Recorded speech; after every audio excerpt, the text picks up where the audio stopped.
Hey everybody, how you doing? It's Jason Root, your friendly neighborhood kinesiologist, and today's blog is on training out of the box.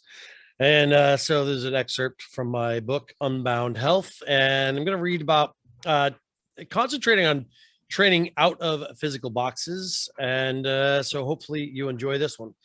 So our lives are spent in boxes. Our house is a box. We climb into our car, yet another box. Held in a garage box to go to a job that is in a large building box. We go to our office box where we go to a cubicle box. At the end of the day, to counteract the effect of sitting in our boxes rather than being active, where do we go? To a expletive gym box.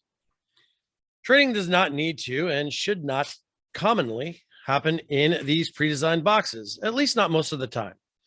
Our cities have sidewalks and there are hiking trails, pools, basketball courts, and fields. Of course, all this depends on where you live. In Arizona, you may need a gym during the summer. In Chicago, a gym is a necessity during the winter.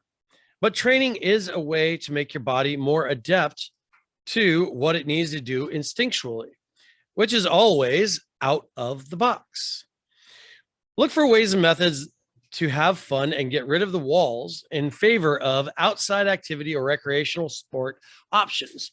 If you do need a gym, look for one that mimics the outdoors if you can. So another way of saying in a box is not just space, but time.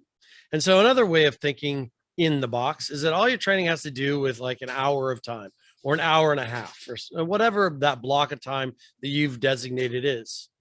So your time spent will depend on your daily workflow, environment, and other things.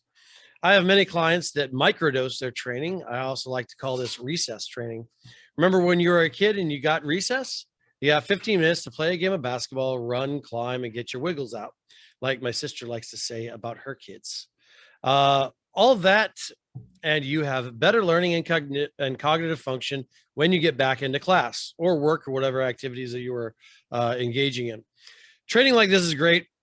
A person may do their mobility in the morning for 15 minutes, strength at noon for 20 minutes, and cardio after work for another 20 minutes.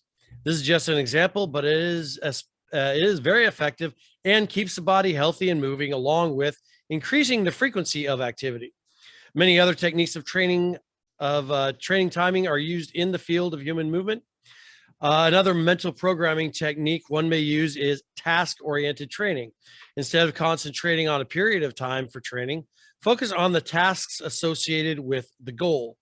Then we treat the training just like our to-do list. I have training bouts that take a whole day with exercises in between work or other activities. I also have some that are only 25 minutes or so.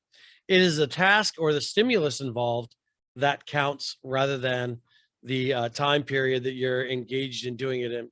So anyways, folks, I hope that's good food for thought. Give me a call or an email or a text with the information provided for you on the website or on this post or anywhere that you can find it. And I would be glad to engage with you and help you out with anything that you need. So everybody have a great week. Thanks a lot.